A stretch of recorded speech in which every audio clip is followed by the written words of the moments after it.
This is a CBS 4 News special report. Good morning. I'm Maribel Rodriguez in the CBS 4 studios. Governor Ron DeSantis, along with city leaders, including Miami-Dade Mayor Carlos Jimenez, they are holding a news conference at Jackson Memorial Hospital regarding the coronavirus pandemic. Let's listen in. I can't say enough about the governor's leadership and his administration's close collaboration with Miami-Dade County to protect our residents from COVID-19. Thank you again, Governor DeSantis. Now the governor will speak about the next steps before we turn to other speakers, and then we will have questions. And again, Governor of the state of Florida, Ron DeSantis. All right. Thanks, Mayor. Appreciate it. Well, good morning, or afternoon. Thank you for coming. Last night, the Florida Department of Health announced 6 new cases of COVID-19 in Florida, including the first reported case here in Miami-Dade County. That was a 56-year-old male who had recently traveled internationally, in this case to Iran. We now have 34 Florida cases, 31 Florida residents, 3 non-residents. 26 were diagnosed in Florida. 5 Florida residents were diagnosed and isolated in another state. 3 non-Florida residents have been diagnosed and isolated in Florida. We have had 2 fatalities due to COVID-19 thus far. 14 Florida counties now have a patient who's tested positive. The total number for Florida Department of Health figures, we have 151 tests currently pending results. 392 tests have come back negative. 963 people have been fully monitored to date, and 324 are currently being monitored by the county health departments. So our approach for my administration to combat the spread of COVID-19 in Florida has 5 primary areas of focus. The first is to protect the vulnerable. We have a virus, and this is a new virus. People are learning more about it every day, but the data is overwhelming that for those who are elderly or have serious underlying medical conditions, this is a virus that could be much more significant for you than for people who may be in younger age groups or have a healthier profile. And so this is a population that we certainly want to work hard to protect. This morning, Mayor Jimenez directed the temporary closure of certain senior facilities and daycares, and I applaud him for his decisiveness. I think that was the right thing to do. Yesterday, I directed the Florida Department of Emergency Management to temporarily prohibit individuals who have risk of carrying COVID-19 from visiting nursing homes, assisted living facilities, adult family care homes, long-term facilities, and adult group homes. I mean, this is a time to be restricting access to facilities that house those who are most vulnerable to COVID-19. The cases in Florida have and will continue to disproportionately affect our elderly population, including those with underlying conditions. The 2 fatalities both were elderly, but both had underlying medical conditions. If you look at the profiles of the folks who have tested positive in Florida, it's been overwhelmingly people who are in their 50s, 60s, 70s. Now, I think part of that is because some of the younger folks don't necessarily develop as serious symptoms, and they may not present to be able to have. But we also know that the hospitalization is overwhelmingly with those who are elderly and frail. Second thing we have to do is increase our testing capabilities in the state of Florida. We had initially been thinking we were going to be in receipt of tests from Health and Human Services. Obviously, that test proved problematic, so they had to reissue those. But I've directed Director Jared Moskowitz with our Emergency Operations Center to purchase 2,500 commercially available testing kits. So we're receiving those this weekend, and the testing kits will give qualified labs throughout the state the process or the capacity to process tests for up to 625,000 individuals. I directed our Surgeon General, Dr. Scott Rivkees, to strategically distribute these testing kits to 50 CLIA-certified labs throughout the state, starting with hospitals so that testing can be completed closer to the patient. And Jackson Memorial will be one of the first hospitals to receive the kits. There's a concern when people present in a hospital. If you send it to the health department, that could take 24 to 48 hours. The CDC takes 3 to 5 days. The private capacity, which potentially is going to be robust, is not going to be as quick a turnaround. And so if they're able to do that in their own labs in the hospitals, the turnaround time can be quicker, and they will be able to make better use of their resources here in these healthcare facilities. Now, there's an important qualification. These kits are kits that do not include sample collection and swab material. So they perform the testing of the sample.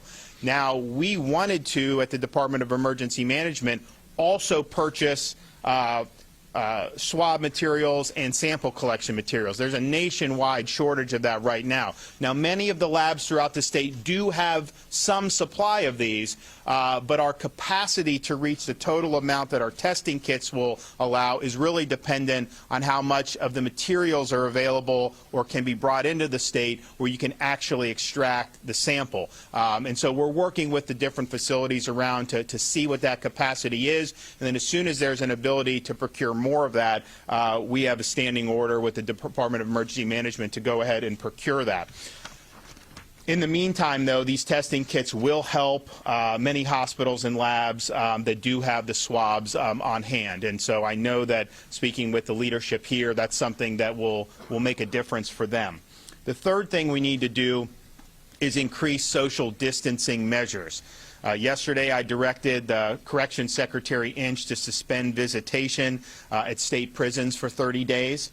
Inmates will continue to have access to mail, phone calls, and video visitation, and legal visits will not be impacted. Today, I'm suspending all official travel for state employees. The suspension will initially be for 30 days. I also am directing state agencies to maximize remote working and telecommuting. The state has a workforce of over 90,000 individuals whose health and well-being are a priority, and if they can perform functions at home, now's a good time to do that. Further, based on the recommendations of our health officials here in the state of Florida, I am recommending to local municipalities and private entities to strongly consider limiting or postponing mass gatherings in the state of Florida. I was in contact already today with the commissioner of the PGA Tour, the commissioner of Major League Baseball. This is an opportunity, our health officials believe, where some of these large-scale events, can be postponed and do it later. Some of the athletic contests, I recommended to the PGA, if they're not allowing the fans in, they can still compete the event and put it on television. People are going to be isolated or social distancing at home. That will be helpful. But if a mass gathering is not canceled, and I don't have the authority as governor to order all mass gatherings canceled, but if it's not, you need to have organized screening measures in place. I mean, for example, before entering, an attendee should be asked if they are sick or if they've been in contact, not only from some of these foreign countries that have seen outbreaks, but places here in the state of Florida, such as the cruise ship terminals. The fourth area of focus is protecting our healthcare workers. This is something we discussed with the folks here at Jackson today. Our Department of Health and our Agency for Healthcare Administration are working overtime to ensure all medical providers are following appropriate protocols when dealing with individuals who have or may have COVID-19. We want to keep our healthcare workers safe. And we want them to be in the game. If we have somebody who is exposed and then they're doing their job and interacting with other people, you self-isolate a half a dozen, 20 healthcare workers. That makes it much more difficult for the folks here to do their jobs. The Department of Emergency Management in Florida has secured contracts for nurses to be brought in the case there's personnel shortage. And I've also directed Director Moskowitz to purchase additional personal protective equipment or PPE.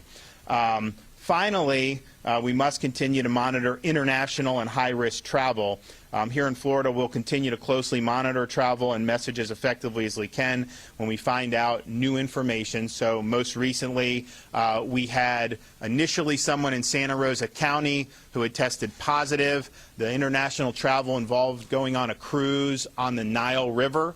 And so that was something that was noted, but there wasn't any type of overriding guidance about that part of the world. Then we had another individual test positive for that. Our health officials talked with the CDC, and they noticed that there were some people throughout the country who had also been on there. So the Florida Department of Health put out an advisory, and a number of people in Florida and beyond who were on Nile River cruises recently presented with symptoms. And so now, of all of Florida's cases, 10 of those cases are connected to the Nile River. So that's over 33% of the cases in the state of Florida. So it's important that we, remain vigilant here in the state of Florida. I think taking proactive measures will help us flatten the curve of this.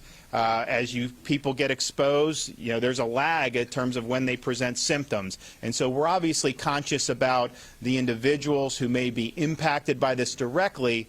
We also understand that if more and more people get infected this without changes in behavior or other types of changes in policy, that's going to put an enormous amount of stress on our healthcare system. And a lot of the other ailments are not going away. People are going to need medical care in a variety of different contexts unrelated to this virus. So please continue to visit the Florida Department of Health's website for the most up-to-date information and guidance, floridahealth.gov. I want to thank the mayor. I want to thank Carlos Magoya. I want to thank our Lieutenant Governor for their work, and Secretary Mayhew. We'll hear from a few other folks here, and then we'll all be happy to take some questions. So